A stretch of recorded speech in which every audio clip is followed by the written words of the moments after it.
I have such side eye for fucking 50 Cent because he has his own sexual assault and rape allegations. This is not like some moral thing that he's like standing up for victims. No, this is all about ego. He's trolling. He's trying to cut him down when he's already down. Like, and that's why I didn't want to watch it to start. Ooh, wait, no.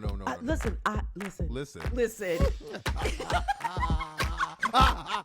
Wait. I hate you for that. Let me fix it.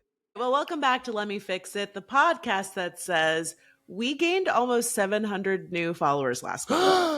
Yo, welcome to the class. Welcome. Class is in session. We have a full class right now. I'm Francesca Ramsey. I'm an actress. I'm a writer. I'm a producer. And I'm a graphic designer. And I'm Delon Grant. I am an actor, singer, a writer, an educator, photographer, all of the things with my co-host here. And I will say this, Fran, Fran does all of our social media class. So you probably followed me on socials because of Let Me Fix It. And I'm like here and there, right? I'm like, yes. I have 4 jobs. So who doesn't have a bunch of jobs? But like, I'm not super engaged. I use it as my TV now, but she does all of the work. And I just want to like put wind behind her sails for that on the pod, but also like I have 6,000 followers and a lot of that is due to this podcast. So I also want to give you credit for that. Like that's not lost on me either. Yeah, listen, I mean, it's nothing compared to your 7 million, but you know. Well, no, I try to encourage you without being overbearing. Like sometimes I send Delon a little text and I'm like, the comments are really popping over on YouTube. People really miss that beard. Lots of people are saying you're hot over there. You should check them out. And you know what? Every time I do go, I'm like, oh, wait a minute. Oh, wait. Oh, shoot. Let me get comments? in. I put out a call for topic suggestions this week, and I pulled a few comments for us to highlight because, first and foremost, I incorrectly stated that when you die, your student loan debt goes to your family. Oh, yes, and let me just let you know. The class said, the Lillian Young, the Lux Hippie, hey, this is Ruby 5261, Fragile Fingernails. Every single one of y'all said, girl, you are wrong. So I hear you. I thank you. And I made sure that y'all got a little shout out. Because, sometimes we get things wrong. It happens.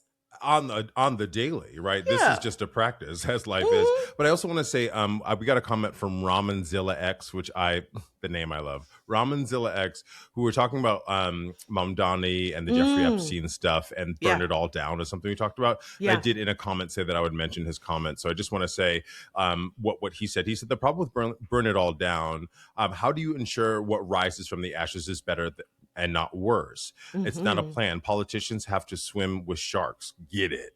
Yeah. And he says a couple other things, but I just wanted to put him on blast because he really did have a really good point. For me, when you burn it all down, what comes, because we still have to survive. We still have to live. Some would say Project 2025 is burning it and replacing it with something. To me, okay? It's really hot in here. He was prophetic, that Nelly, wasn't he? Yes. Okay, wait. And you know what? What's interesting about getting hot in here as a tangent is that, sorry, my brain got it wrong already. Look. I had it. I was about to just drop a fact that I totally made up, and like in the middle of the fact, I realized, I don't know. I'm glad you caught it though. I'm glad you caught it for you. Oh my God. Delon, do you want to kick us off with topics? Well, girl, I think we know what we have to talk about first. Class, you were telling us in the comments, you were suggesting it, and the universe, the world, everybody's talking about P. Diddy. This Diddy documentary, Sean Combs' The Reckoning, over on Netflix. If you have not watched it, class, did you finish it, Delon? Girl, I watched it in no time. Really? Sorry, my mic's a little weird. Sorry, 1 second. There we go. Girl, I watched that thing in 3 episodes in one sitting, and I was like, you have to go to bed. You have work tomorrow. It was riveting. And I didn't want to watch it. That's what's surprising to me is you were so anti-watching it, and then you texted me to say that you were blazing through it. I only watched 2 episodes. In total, you never finished it? I did not finish. I had a hard time finishing it. I'll be honest. And you know, you kick us off here with your thoughts, because again, I didn't finish it, but I have the general gist. But like, I found it to be a very difficult watch. I found myself like yelling at the screen. Well, you know what's interesting is like, that's what I thought. So class, when Fran and I were talking about it, I said to her, like, I have no interest in watching this because it definitely feels like Curtis 50 Cent Jackson, whatever his last name is, he's doing it because he's trying to get back at Diddy because they have some weird, crazy feud. And I was like, I'm not trying to give that any more fodder, any more attention, any more money in his pocket. I mean, he's already sold it to Netflix, so who cares, right? But you were like, let's watch it. So we watched it. And what was crazy to me is like, we knew some of the stuff around not only obviously the stuff with Cassie, but I had heard the rumors about him being responsible for Biggie and Tupac's death. I thought that was like an open secret. Like I saw some people being like, I can't believe it. I'm like, yes, I have always believed that he was involved with both of Tupac and Biggie's murders. But it felt like a conspiracy theory, right? Because nobody had any concrete, nobody had laid it out clearly what the pieces were, what the dominoes were that made us, led us to believe that. But this did. This was like, they had the Crips, they had names, they had timestamps, girl. They were like, hey, let's take a road trip to Vegas and ask some friends to drive the cars for us. And the guy's like, why are we driving from New York to Vegas and asking other people to drive the cars? I mean, it was all, I always felt, and again, seeing it laid out this way definitely made a case for it, but I always felt like Puffy made Biggie's death all about him. And even the album being called Life After Death, to me, it was almost the same way that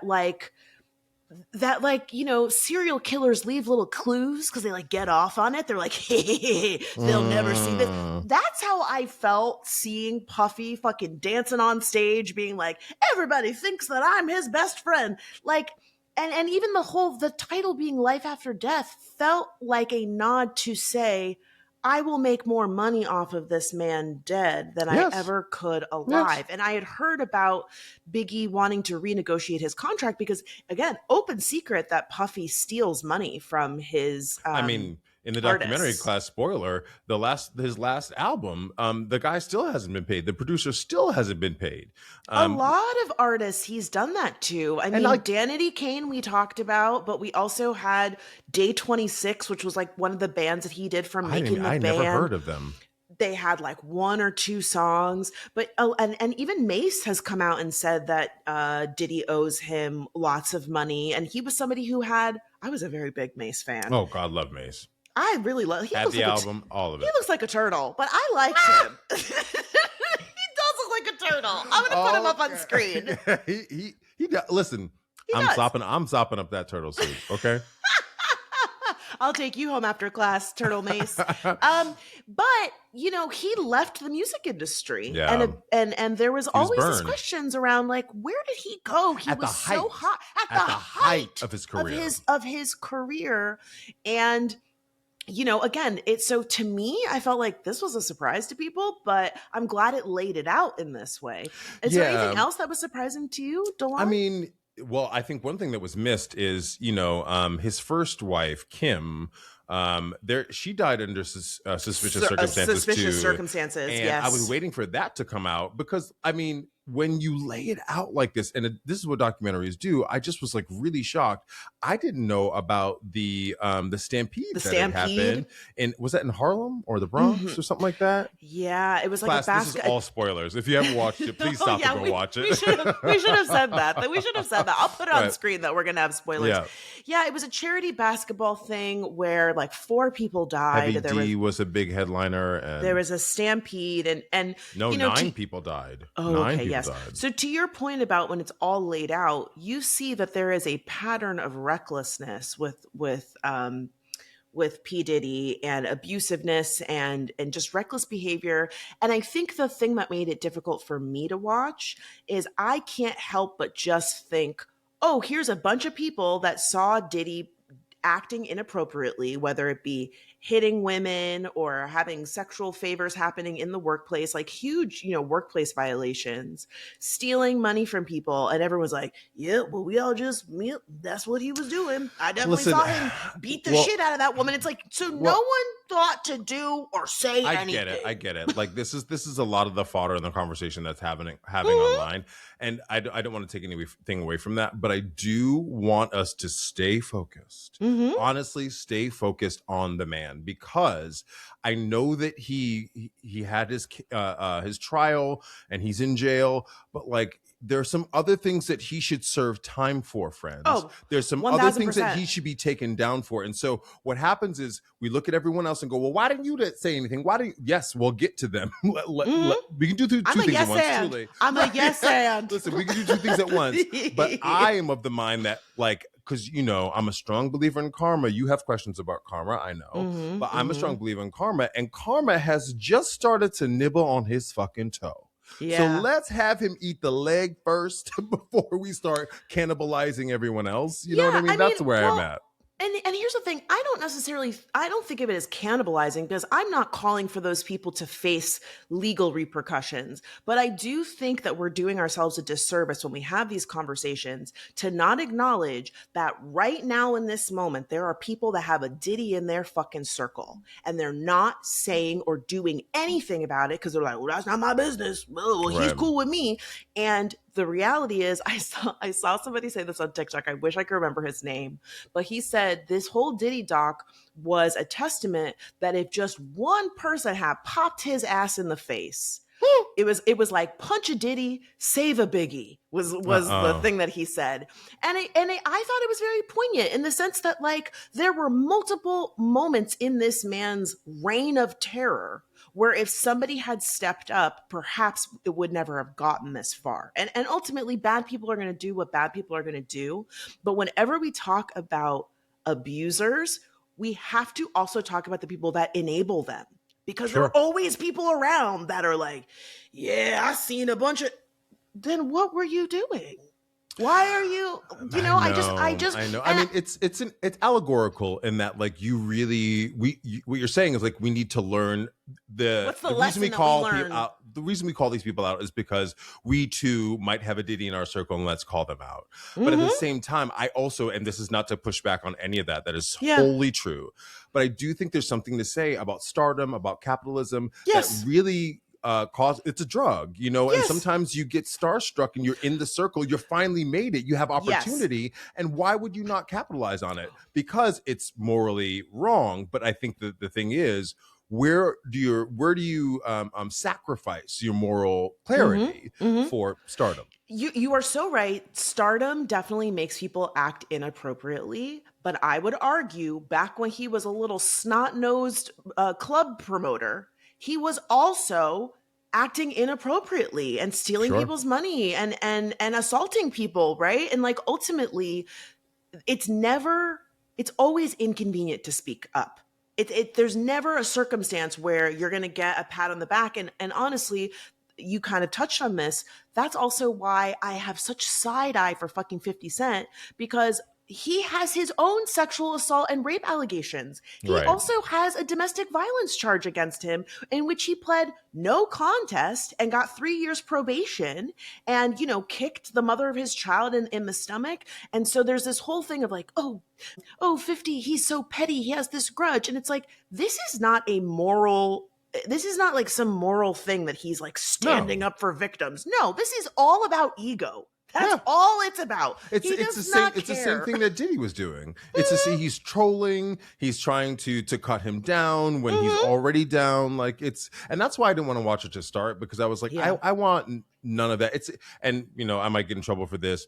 I also, like, this is why a lot of rap sometimes makes me go, yeah, I might like the beat. I like some of the rhymes, but when you listen to some of the stuff that's being said, when you start punching down, when you start talking about people that's not uplifting, and I'm not talking about feel good rap. It doesn't have to be that. You can talk about how much shit you have, but when you start talking about my identities or punching down again. Same thing I feel about comedy. I'm not interested in it. I'm not interested. 50 Cent is a homophobe. 50 Cent is a 1,000. Trump supporter. Because look, we can talk about, Diddy's crimes, and there is also a huge layer of homophobia that is included in there. Right. And it's not to say that it is okay to assault anyone, but so many of the jokes that I've heard about Diddy's behavior are drenched in homophobia. 1,000%. This idea that, like, the sexual assault isn't that bad. The baby oil jokes and all that. It's the fact that he might have done something sexual with a man. Oh Right. my God,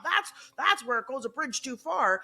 I do want to say though, while everyone is lauding 50 Cent for producing this, I think it's worth noting that the director of this documentary is a Black woman. Shout out to Alexandria Stapleton. Let me get it right before the class comes for me. I just want to say, like, even though I didn't finish the documentary and I have mixed feelings about it, you can't deny that it's compelling and it is very well done. And the way that, like, the clips go in and out and reference certain moments, it's really well produced in that respect.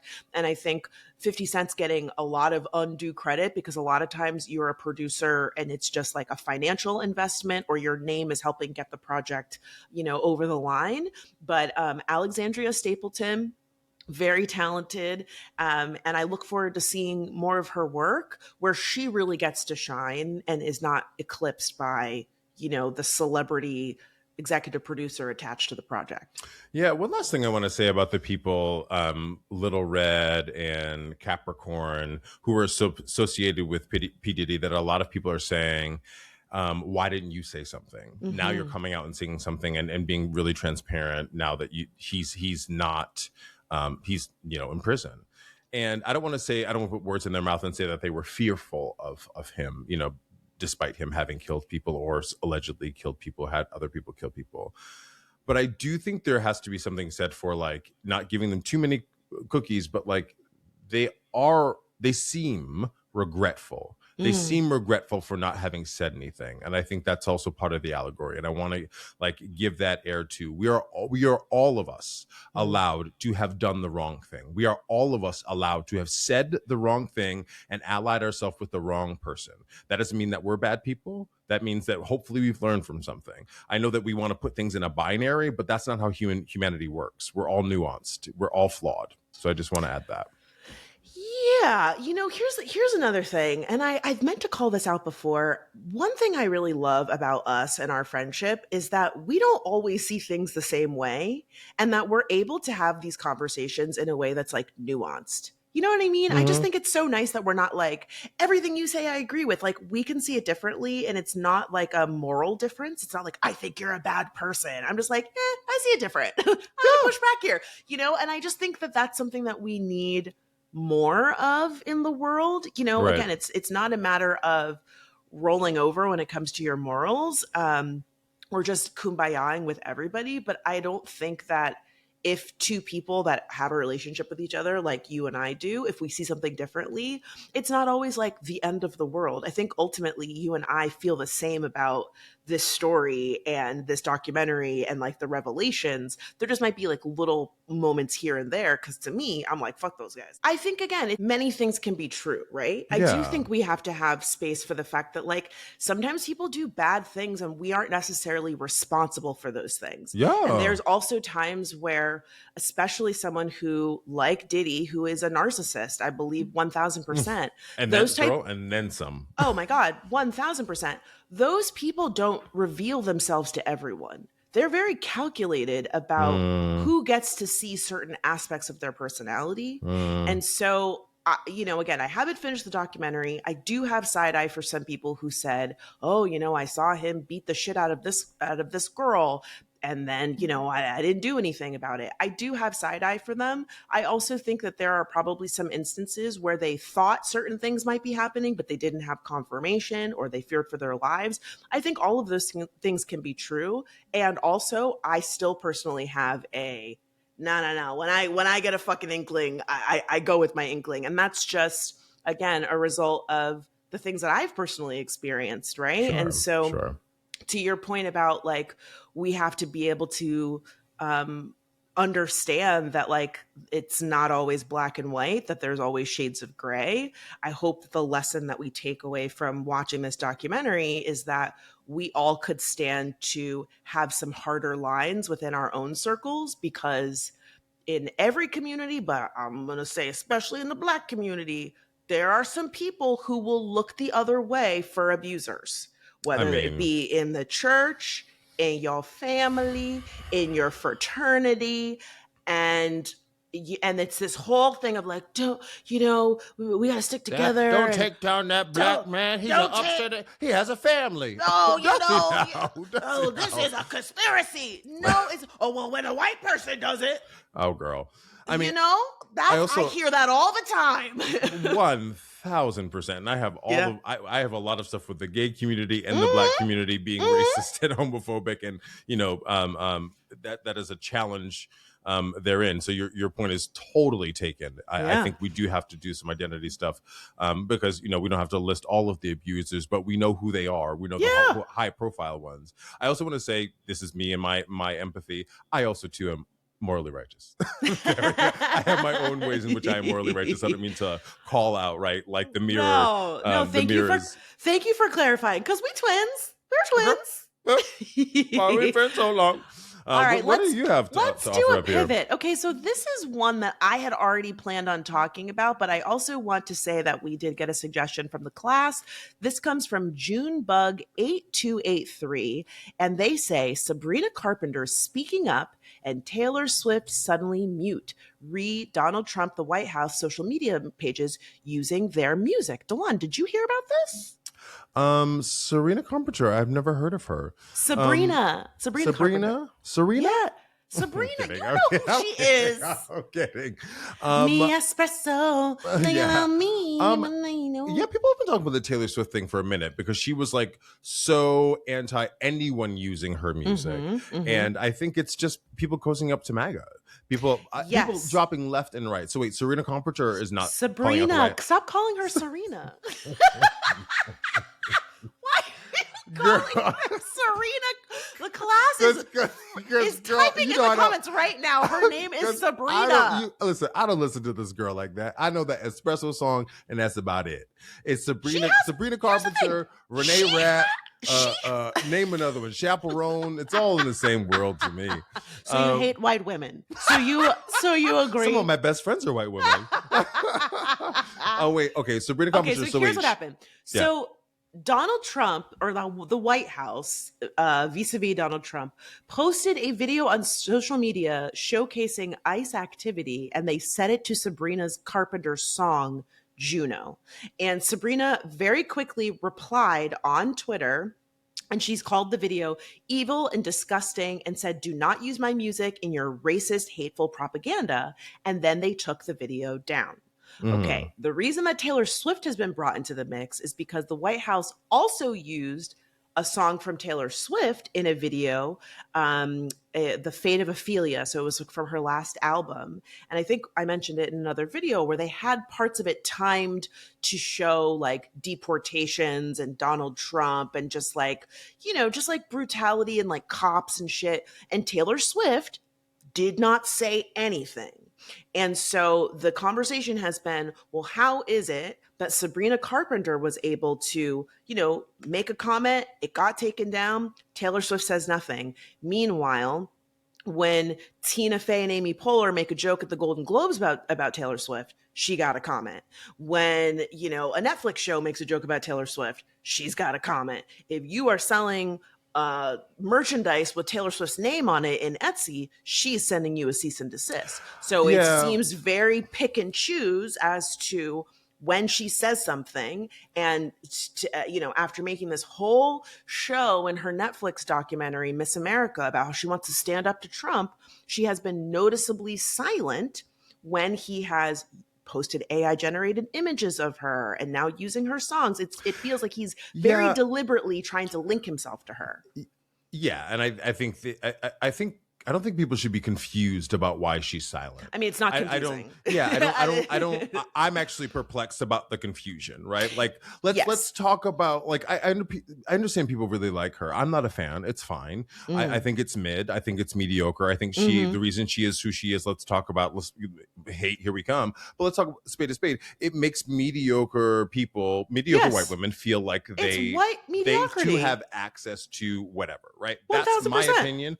Wholeheartedly accept your judgment and your pushback if you're a fan. But let me tell you this, like, the orchestration of Travis Kelce and like the All-American football, right? Like the guy, I don't watch football like that, but the Kansas City people, the Chiefs people, the Kansas City Chiefs, they won the big old Super Bowl one time, and then that quarterback is black, and nobody was talking about him didn't they win twice? No one was really talking about him, but Travis Kelce and Taylor Swift get together and they're this all-American couple, and it doesn't feel orchestrated, but it feels orchestrated, right? Yeah, it does. They probably love each other. I hope they do. But the idea that Taylor Swift has some like moral agenda with her music is crazy to me. No, it's about money, and the reason she calls people out is because she's selective about the outrage. She's selective about her image, and now everyone's cozying up to MAGA and Donald Trump and the White House, and that's the mode right now. So she's in it, you know, and I think we should all be calling it out and thinking about it. So I guess that's what people are doing. I hope that's what people are doing. Yeah, I mean, it was a tongue-in-cheek on my part to say, well, why hasn't Taylor said anything? Only because Taylor Swift's fans, the Swifties, a lot of them, she has lost a lot of people with these recent displays of non-response. But there are a lot of Swifties that bend over backwards to justify why she hasn't said something.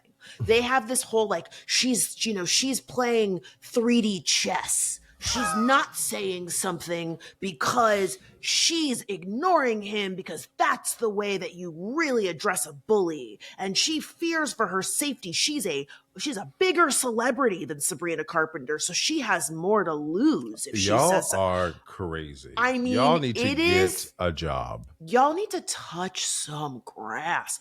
It is wild that the backbends that I've seen people doing, and I think to your point, Delon, it's very obvious, right? Like, she has been friendly with people that are MAGA. I think it's like Brittany Mahomes is one of her very good friends. She's like a wife of one of the football players, and she's very big MAGA. She's always in Donald Trump's comments. She's also like she and her husband are trad wifey and all that. Patrick Mahomes, she is, and I definitely think that Taylor Swift has always made decisions about her brand based on what is going to make her the most money. Yeah. So she is this like white feminism, she always talks about, standing up for women, but it's really standing up for her. It's not about all women. It's always about her. And I think, the Sabrina Carpenter thing of it all, if we're going to talk about who has more to lose, I think she has more to lose in terms of she's a newer artist. Sure. She did win Best New Artist at the Grammys, but she's still like early in her career. She only kind of just recently broke through. She had been doing music for a minute. And so she stands to face more backlash, but she's standing 10 toes down, all 5'1" of her, or like 4'11". She's very tiny. And so I applaud her. I know you kind of are like whatever on her music. I will say, I mean, listen, she I'm has not some nothing bops. against people. Oh, girl, you always talking about somebody has some damn bops, girl. She's class. Always trying to talk about she has some bops. Girl. You know what? I think that speaks to my character, that I'm an equal opportunity listener. That I say just talking about Leanne LaHavis a few episodes ago, talking about how she's. I didn't say anything negative about that woman. I said that I was surprised you didn't like Olivia, whatever her name is. Olivia Dean, because you like a light-skinned British soulful singer. That's what I said. And you brought up Leah. It is a mischaracterization of my musical taste. And I did not say anything about her. You said, I love her music. I said, I didn't say, and I think Olivia Dean has some songs, some good songs. I mean, yeah, you know what? Some woman sang an Olivia Dean song in my class, and it was stunning. It was stunning. She's a cute little songwriter. I'm not saying anything. And again, I think this speaks to my character. I will say, if the music is good, I might not like you, I might not be a fan, but I can say, you know what, she has some. I'm not going to sit here and tell you Sabrina Carpenter's going to blow you away with vocals. That she will not do. But some of the production, she's got a good little pen, clever, punny. I love a pun. Then give that to her producer. Give that to the producer. No, she's writing those songs. She is. Let's look at. You are so rude. How many songs have you written? I've written 7 songs, actually. Okay, and where can we see them? They're sitting on a laptop. Okay. You give us the date, I'ma pull up. Sabrina has written. No, but listen. Every artist now who's a major artist has like 14 writers on it. That's my point. No. It's only Sabrina Carpenter? I'm not saying she's the solo credited writer, but I'm telling you, she is writing her songs. Okay. She is. Okay. She's writing her songs. And again, not that she's giving you like the deepest lyricism of all time, but like she's had some clever turns of phrase where I'm like, oh, okay, that was clever. That was smart. And I hear the consistency across her albums that I know it is her, not as opposed to like an Ariana Grande where it's like, oh, I can definitely tell Victoria Monet wrote this song. And like, you know what I mean? It's like certain songwriters have certain styles. Look, you're really hurting my brand because you're making me take up for this white girl. And that's what I'm real. I didn't do nothing. You did. You know, you're the one who you started with. I think this is a good side of my character. And I said, girl, what are you talking about? Because I'm willing to acknowledge when I think something is decent. Like I'm gonna give you props, is what I'm saying. Well, speaking of DEI. Sabrina is my DEI musician. She is. Sabrina is your DEI pick. She is. Of 2025, 2026. Like talking about the DEI rollback. Did you hear about this, Fran? No, about what? So, class, all of these institutions have rolled back DEI, not only major corporations like Target and so, but a lot of universities, colleges and universities. I didn't hear about this. The admissions? The people that it has affected the most, this DEI thing has affected white men the most. Why?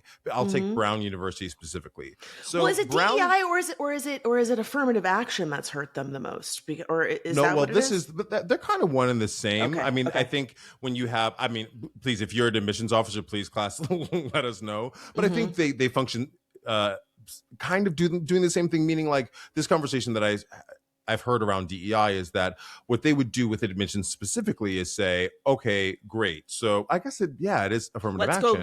Let's go look in more diverse areas and try to find applicants who we might not necessarily target. Well, they would find first generation people who haven't been to college and people who are low income in particular. But also like Brown University specifically, they would have like a 62% female applicants, right? So in that instance, what they would do is they would say, hey, let's try to level this out 50-50. So the people that they would accept would be more male than female, right? And so that would benefit the men. And so maybe it is DEI and affirmative action, but I think what happened is affirmative action went away when the University of Michigan got sued and the federal government got sued. So that started to go under DEI, and I think it just graduated to that. Okay. But it's crazy to me that the pushback was, oh my God, this is helping women. This is helping people of color. And it's actually hurting white men because DEI, friends, is infrastructure, right? It helps us all function. I just thought that was so telling. And listen, a lot of bit of Schadenfreude on my part. If you don't know what Schadenfreude is, it's a German word where you take pleasure in someone else's pain. So the idea that this is failing miserably for people who tried to shut it down and tear it down is just bringing my little heart so much joy because it's proof positive that this stuff works for all of us, in fact. Yes. Yeah. I mean, just the idea of what's the phrase? Cutting your nose to spite your face.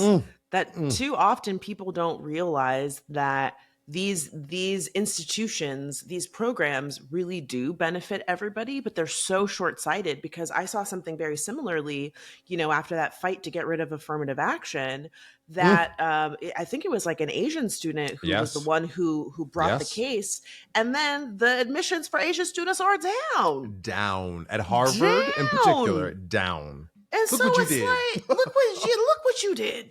Are you happy? Did you get what you asked for? Let's talk about what it is specifically. And we are biased. We are absolutely biased. But this is about Black people. This is about Black people. It's always about getting us. Getting an inch. It's always about us. And, it's interesting because, I'm on the TikTokies, and I know you're not as much, but there's been like this huge conversation on TikTok happening about, the model minority myth and Asian folks and anti-Blackness. And it's been really eye-opening, because it all really boiled down to this this girl who's like half Asian, I guess she's maybe like half Chinese or half Korean, I'm not sure, and white, saying that when she's in the Asian market, she kind of has a side eye when she sees white people in the market. She's like, y'all made fun of me my whole life. Like a shopping market, you mean? Like a grocery store market? When she's in the Asian grocery store. Like when she's in the Asian grocery. Okay. It's called H Mart. I've never been there before, but when she's in the H Mart. Okay. She says she sees white people, and it turned into this whole brouhaha on TikTok, where there were a bunch of Asian people being like, that's racist. You're being racist to white people. And then other Asian people saying, she's not being racist to white people. She's saying, like, y'all made fun of me for having Asian dishes in my lunchbox, and now y'all make Asian food cool. And now y'all are opening up Asian Sending fusion. Your kid was to school with sushi, ready? Right, and a bento box. And now y'all are doing, boba tea and matcha and all this shit. And it's just one of those things of like, y'all have commodified what makes us us. And now I'm supposed to like be like welcoming you. And it turned into this really interesting conversation about how Black people protect our culture. And we don't want our culture to be commodified in that way. And there was this conversation with Asian folks being like, we have been told to be the model minority, so we're always supposed to be welcoming to white people. And what we should have been doing is what the Black people are doing. Because y'all are like, don't wear your hair like that. What the fuck you doing? Like, get back over here. Not when there are court cases for kids who cannot wear their hairstyles in this country. No, you can't wear a box braid. Right. No, you can wear it. You can never what the fuck you want to do. But I'm going to call you out on it. I'm going to call you out on it. But similarly, they were saying, okay, y'all love Asian culture, but when the coronavirus broke out and our Asian grandmas were getting beat up in the street, y'all didn't say anything about us. Y'all weren't trying to when you were calling it the China virus, ready? When y'all were calling it the China, and so it was really interesting to your point about it's all about Black people. The idea that like the conversation really sparked this, again, really necessary conversation about if you listen to Black folks, we will tell you. Look, we are the canary in the coal mine. We are the canary in the coal mine. And real talk, that's just to bring it all back, that's one of the things I really loved about Sinners, right? Like the Black people and the Asian folks were in cahoots together, and then her husband went out and he got snatched up. I mean, like there were so many allusions about allyship and solidarity and like listening to Black women, it was truly so layered in that way. And I think that, again, this was a perfect example of the way that Black people get treated, the way the most marginalized of us get treated, whether it be trans people, whether it be Black people, whether it be undocumented people. It is just a taste of what is to come. And so often people are like, well, I'm good. And it's like, it's going to come for you. That's the insidiousness of proximity to whiteness, right? Like, I'll give an example, right? This is not the same thing, but I think, you were in a mixed race relationship. I think sometimes people like in like Black and white relationships, they get you can speak because it's your lived experience, but they get so much hate because of that relationship. I'm not even with that man, and y'all bring him up I just brought him up. No, not you. Delon, I'm so serious. Literally last week, I made a comment about Candace Owens. I'm not joking, Delon. Last week, Candace Owens is saying that she's fearing for her life. she's exposing the Charlie Kirk thing and she's fearing for her life. Oh, and somebody on Thread said, like, I really don't like how y'all aren't rallying behind Candace Owens.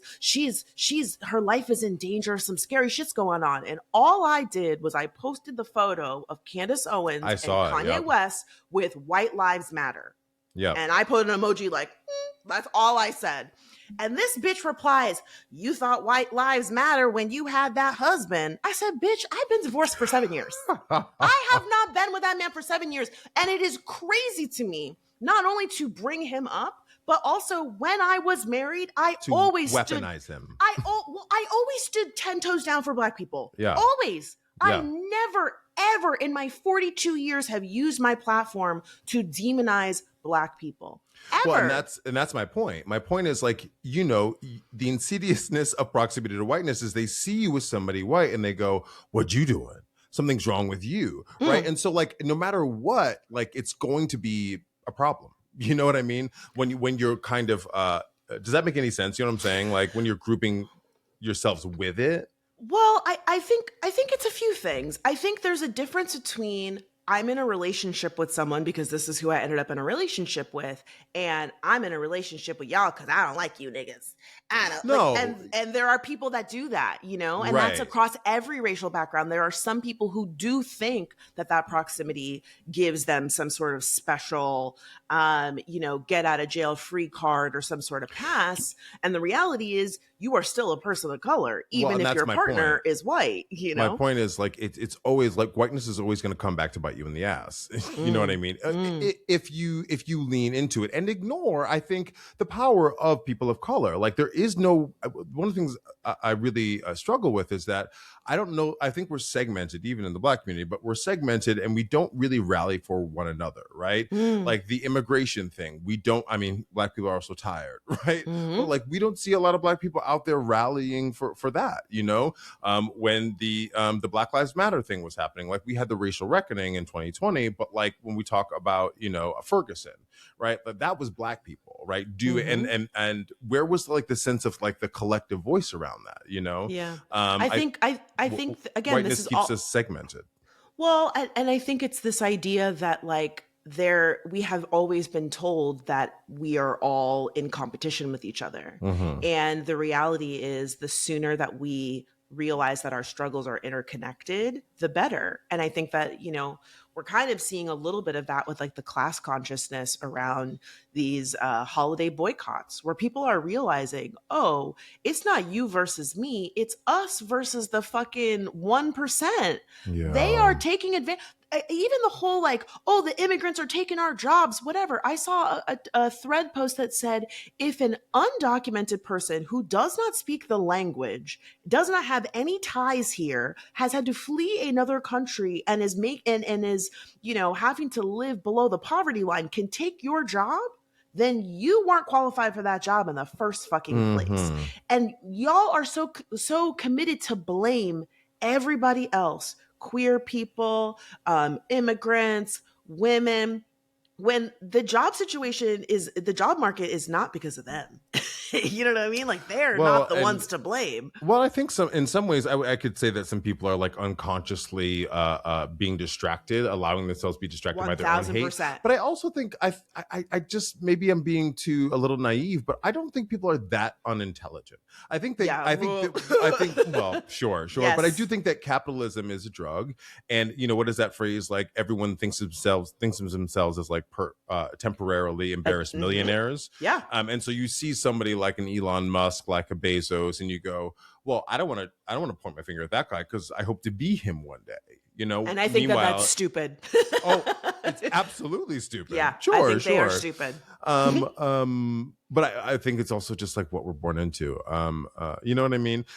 Let's talk about this merger really quick. So Netflix is in the process of buying Warner Brothers, but girl, have you heard the spin, the wrench that's been turned as of late? Well, about Paramount? That they still want to be in the mix. Not only that they still want to be in the mix, but they're planning a hostile takeover. Do you know what that is? Yeah, I mean,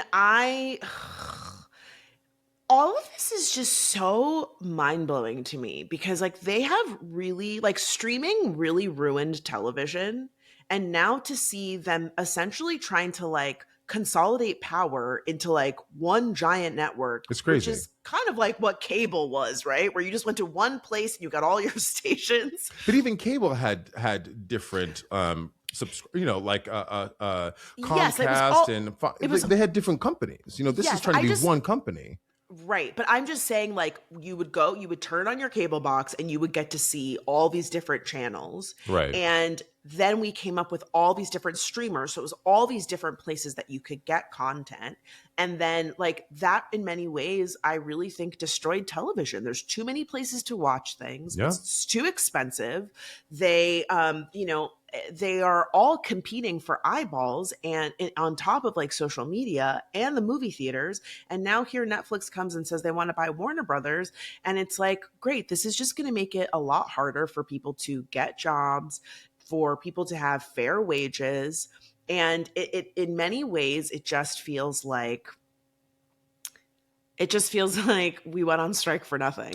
I was going to say, unless we forget, one of the reasons the writers and the actors went on strike was because of residuals. Class, if you don't know what residuals are, if you're an actor or a writer or any creative that's involved with your favorite Netflix show, well, or actors your favorite and writers TV get show. Residuals, directors do not, and neither do producers. So actors and writers, what happens is for every play on TV or on some kind of TiVo or something like that, I forget what it's called, any kind of play after it's filmed, you would get a little bit of money. Like I was a part of this film Surrogates, which they cut my scenes from, but I still get $28 once a year, right? I still get like $13 here and there, right? So the idea being, our labor was put into it, our creativity was put into it, and if you're still making money by reselling it to other organizations, or other advertisers are playing ads on the show or the movie, you're making money from it, and so should we, right? Right. So we fought for Netflix to give us some kind of residuals, which yes. So just to be clear, residuals only exist in linear television, cable television. They do not exist on the streamers.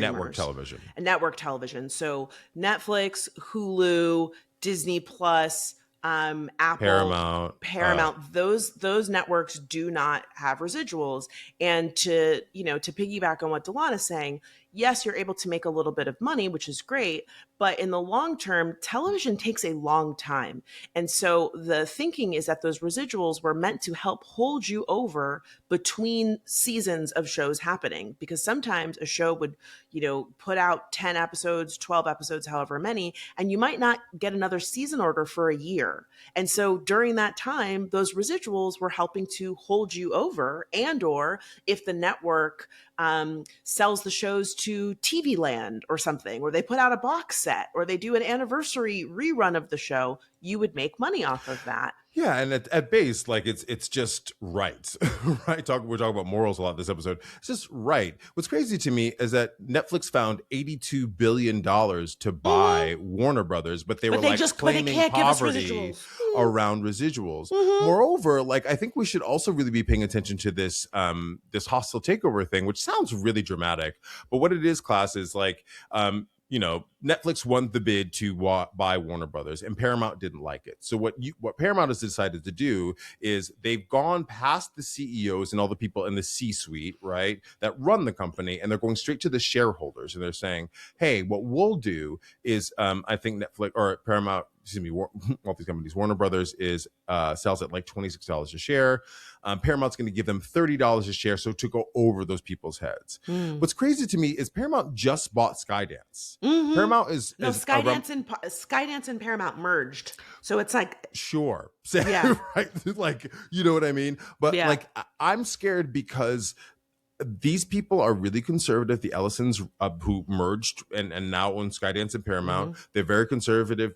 They're MAGA, Trump-facing people. They fired all the black people over there. They fired all the black people. They really support Israel, and it's scary to me because this is state-run media territory. This is Project 2025 territory. Yeah. They also are I think they want to buy TikTok, or they're like somewhere in and mixed in the TikTok realm. So I think we just need to be paying attention to this, because it's really starting to get scary. I know we're already scared, but if we don't keep our ears to the ground, we will get distracted by TikTok in our daily lives, and not go and then wake up and be like, there's one channel and Donald Trump's on it every day. You know what I mean? Yeah. That's my fear. We turn into Russia, but. Yeah, I mean, I think that when the Jimmy Kimmel thing happened, that was kind of like the canary in the coal mine of it all, right? Where we had seen prior to Jimmy Kimmel, a number of Black folks lose their job, right? Whether it be, oh my God, my Amber Ruffin lost her job.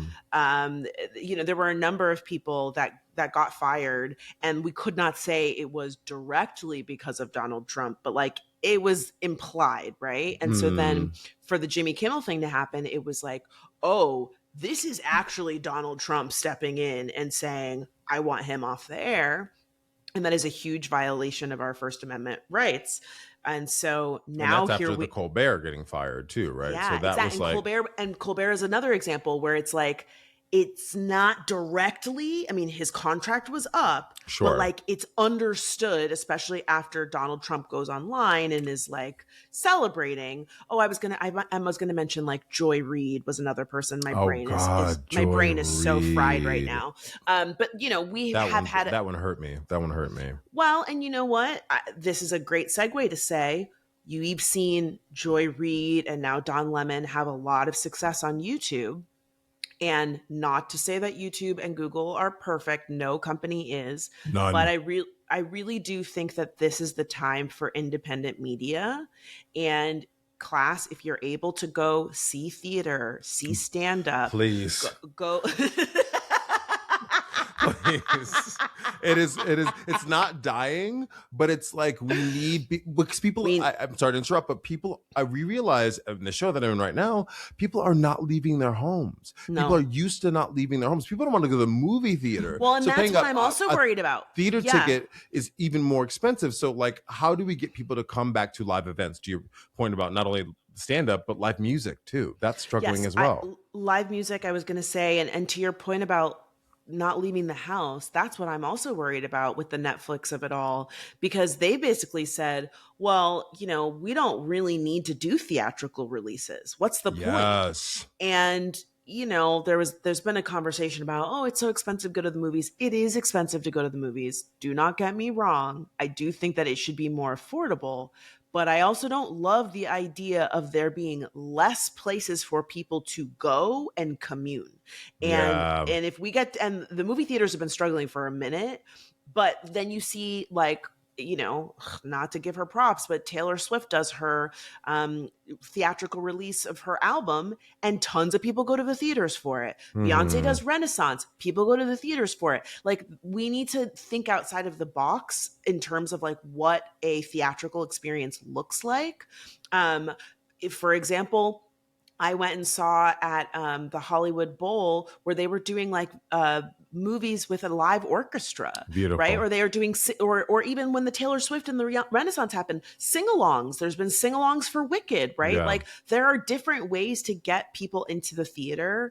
And I do think we need that. Like, the idea of everybody just being at home, stuck on their phones and only watching streaming stuff, I think that that's very worrisome. Yeah, and I want to double down on, I think a big part of it is what these movie studios are producing, right? It's the same kind of Marvel, DC universe. They're taking IP that they already own and just remaking movies, and people were tired of that. So it's also like there's nothing really interesting being produced, and I would urge people to look for independent films. There's this great film I've heard about right now called Hamnet, which was a book. It's based on the guy, Paul... Tessa Thompson's in that, right? I think so. Paul Mescal, the guy who was in the remake of Gladiator or the Gladiator 2, is a big part of it. But it's based on William Shakespeare's life. Evidently, it's really beautifully written. It's really charming. and I'm going to try to go see it because people mentioned that. You and I are big fans of Michaela Cole, and I just sent you this in 2026. It's an A24 film, A24, which is not super independent anymore. It doesn't feel like it feels like a big studio to me. But she and Anne Hathaway are in like a psychological thriller that looks delicious that I'm going to go see. So like look for, and you and I, Fran, like let's make this part of our remit on the pod to go, what else is actually happening right now that we want to push out and say, hey, go see this movie, go see that movie. That's indie and that's interesting, you know? Well, you know, Shamika has that, she's one of the members of that AMC movie club, and it's really affordable. It's like $14 and you get to see 4 movies a week. Now, that's cheaper than Netflix. I don't need to see 4 movies a week. But like she's been really active about it, and she's invited me to go see a few things, and I thought like, well, maybe I'll get this. But I agree, we need to be better about supporting independent movies. But again, it's hard because when you want to see an independent movie, it's usually not at the big theater. It's so true. It's at like random times, it's like 2:00 in the afternoon. It's like, girl, people have to work. Right. So I think, unfortunately, what has continued to happen is people see, oh, it's only in the theater for 2 weeks. I'll just wait for it to go on streaming, right? Yeah. And so what ends up happening is these studios stop taking chances on indie directors and new actors and new writers and producers.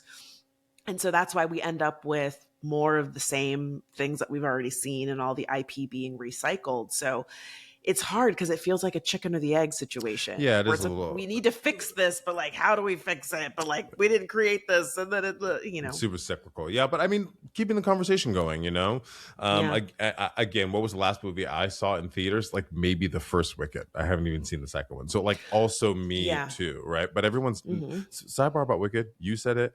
Everyone I've heard is like, nah, it's all right. And I'm like, girl, well then I'm not going to spend my money to go. You know, I love music. I love Wicked. I love musical theater. But I'm like, girl, if it's not good, it's not good. It wasn't great. I'm wait till it comes on streaming.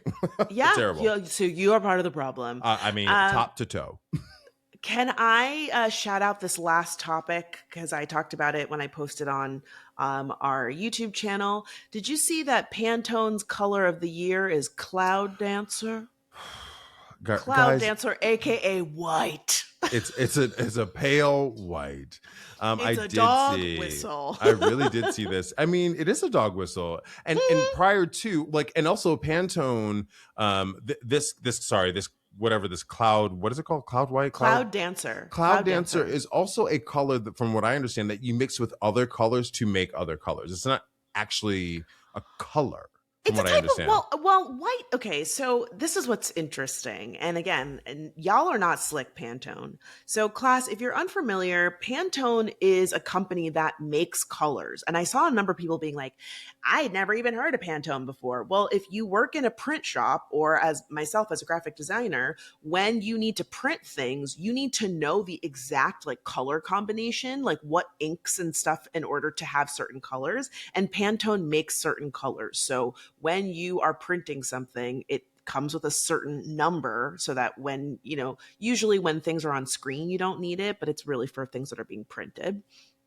So they had an event recently, and the president, whose name is Sky Kelly, which I thought was interesting considering the color was Cloud Dancer. She is a Black woman, and they had her out there to talk about the controversy. And I was like, y'all are not slick. Y'all are not slick that you were like, send the Black lady to say something about it. So it was a Pantone launch event, and she said, to address some of the online comments, let me state clearly that white is indeed a color. We knew that people would have emotions about this year's color. When I first learned the color, I thought this is going to be pretty controversial, but the power of this program, the power of Pantone's color of the year, is that it sparks conversation, a conversation about color that everyone can participate in. At Pantone, we don't dictate the conversation, we facilitate it. So they knew they were trolling. Absolutely. I feel like this is just an admission. Like, we knew this would get y'all upset. It's also not unique to them. Insert Sydney Sweeney. Insert American Eagle. Right? Yes. Like everyone is doing this, and we have to like not give them the fodder that I mean, the internet is the internet. It's outrage. We're talking about it right porn. now. Yeah. So we're guilty. Yeah. I mean, I think both things, right? Where it's like Pantone is one of those things where like the average person does not interact with Pantone or and care, can't actually do or care. I mean, like I think it's worth talking about, but like as opposed to American Eagle, where people could say, well, I'm not going to shop there. Or did you see Miss Sydney Sweeney put out a new statement? Yes. Oh, girl, she put out because her movies are flopping. Because her movies are flopping. And the brand is getting rotten now, right? Right. And so people are like,